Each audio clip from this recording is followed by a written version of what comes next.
छोटे से आग्रह पर वे फलोदी पधारे और उन्होंने बहुत ही सुंदर भारत सरकार की योजनाओं से हमको अवगत करवाया। सर, मैं मन की बात न्यूज चैनल से हूँ। अभी जानकारी आपके में कुछ विचार जान यह सकता हूँ? समाचार मिला है कि व्यापार संगठन ये शायद फलोदी के राष्ट्रीय व्यापार मंडल बोर्ड पहली बार मैंने अभी बताया ना, पहली बार गठन हुआ है बैठने का अवसर और इसके आज क्या प्राप्त हुआ। उद्देश्य है खास तौर से? आज पहली बार देखिए, प्राप्त हुआ। आज़ादी के बाद पहली बार ऐतिहासिक कार्य हुआ है। यशस्वी प्रधानमंत्री जी ने राष्ट्रीय व्यापारी सभी कल्याण बोर्ड का गठन किया। महानुभावों से इस बोर्ड के गठन के पीछे जो हेतु है वो जो उस व्यवस्था व्यापार और व्यापार को कैसे सरलीकरण सरलीकरण किया जाए, उसके लिए जो नीतिगत उपाय है उसको ढूंढना, चाहे वो फंड से रिलेटेड है तो उसकी व्यवस्था प्रामाणिकता से होनी चाहिए। उसके बाद जो आज एक्ट और कानून है उसमें कई प्रकार के परिवर्तन करने की आवश्यकता है, उसकी व्यवस्था इसमें की जा रही है। उनका सरलीकरण किया जा रहा है। सरलीकरण कर रहे हैं, उससे सुविधा होगी व्यापार करने में। और 60 साल की उम्र के बाद अब छोटे छोटे व्यापारियों को 3,000 रुपया पेंशन देने की बात जब मैं सबके साथ सामने रखता हूं तो बहुत भारी समर्थन पूरे भारत में देखने को मिल रहा है। लाइसेंस सिस्टम को लेकर पिछली सरकार में बहुत समस्या थी लोगों के बीच में। राजस्थान में मैं पहले भी आया था, इसलिए अपील भी की थी कि डबल इंजन की सरकार का खूब महत्व होता है, स्थिरता सरकार का महत्व होता है। और उस बात को मैंने जब कहा कि मैं गुजरात से आता हूँ, वहाँ 30 साल से स्थिर सरकार है, 10 साल से डबल इंजन की सरकार है। आइए आप भी मोदी जी के इस कार्यक्रम के साथ विकसित भारत की परिकल्पना में जुड़िए। तो मैं यहाँ के मतदाताओं को भी धन्यवाद देता हूँ।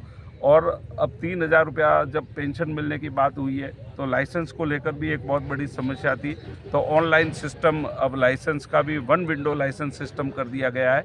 और अलग अलग ट्रेडर्स की हम नीति इस प्रकार के पूरे देश में भ्रमण करने के बाद जो विषय हमारे ध्यान में आ रहे हैं उसके बाद एक नीति बना रहे हैं और नीति के माध्यम से ट्रेडर्स को और सरलीकरण करने की व्यवस्था की जाएगी। देखो सर, आप तो व्यापारी मेरे से ज़्यादा जानते होंगे क्योंकि फलोदी एक बहुत महत्वपूर्ण हमारा ज़िला है। इधर जो अमृतसर सीमांत जिला है, अमृतसर से लेकर जम्मू तवी से लेकर के एक नेशनल हाईवे नंबर 15 चलता था जो देश का सबसे बड़ा लंबा था और 1/3 देश को जोड़ते हुए बॉर्डर चलता था। ठीक, वो भी यहीं से चलता है। और एक ब्रॉड गेज चलती है जो अमृतसर और इधर से होकर के ठेठ कांडला पोर्ट तक जाता है ना।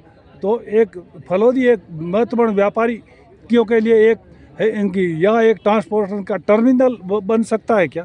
इसमें कोई योजना है? देखिए, आप जैसी भी कोई भी आपकी मांग होगी वो ध्यान में ली जाएगी और उसके बारे में चर्चा विचारणा करके सरकार के साथ जो भी सुविधा उपलब्ध होगी व्यापार के लिए ये सारी व्यवस्था खड़ी हुई है। तो व्यापार कैसे आगे बढ़े और कैसे जुड़े उसकी पूरी व्यवस्था। देखो श्रीमान, आप आए हो व्यापारियों से कल्याण के लिए, है ना, बातचीत कर रहे हो, तो अभी व्यापारियों के सामने महत्वपूर्ण चुनौतियाँ कौन कौन सी है? चुनौती देखिए, व्यापारी हर आदमी व्यापार कर सकता है, उसके लिए किसी प्रकार की डिग्री की आवश्यकता नहीं, कोई व्यवस्था की। हर व्यक्ति व्यापार करता है और व्यापारी बहुत उदार मन से कार्य करता है और व्यापार हमेशा बढ़ रहा है। आप सोचिए कि हम 11वीं अर्थव्यवस्था से आज 5वीं अर्थव्यवस्था हो गई और गरीबी रेखा से 25 करोड़ लोग इस 5 साल में ऊपर आए हैं, तो व्यापार बढ़ रहा है, वो सामने दिख रहा है। जिस प्रकार का देश में वातावरण बन रहा है इससे व्यापारी बढ़ रहा है।